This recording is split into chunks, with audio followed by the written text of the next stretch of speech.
Parliament ఎన్నికల వేళ బాన్సువాడ కాంగ్రెస్ పార్టీలో మరోసారి వర్గ విభేదాలు భగ్గుమంటున్నాయి. బాన్సువాడ కాంగ్రెస్ పార్టీ ఇన్ఛార్జ్ మాజీ MLA Enugu Ravinder Reddy, Chandur ZP floor leader Ambar Singh వర్గాల మధ్య పచ్చగడ్డి వేస్తే భగ్గుమన్న పరిస్థితి దాపురించింది.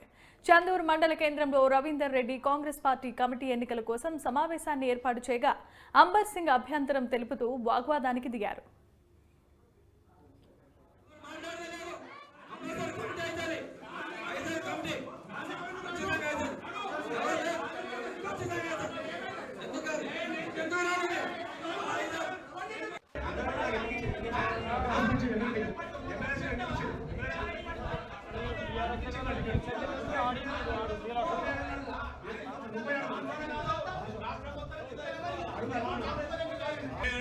ఉండాలంటే కుదరదు.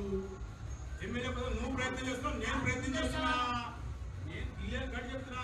సల్ల కచ్చి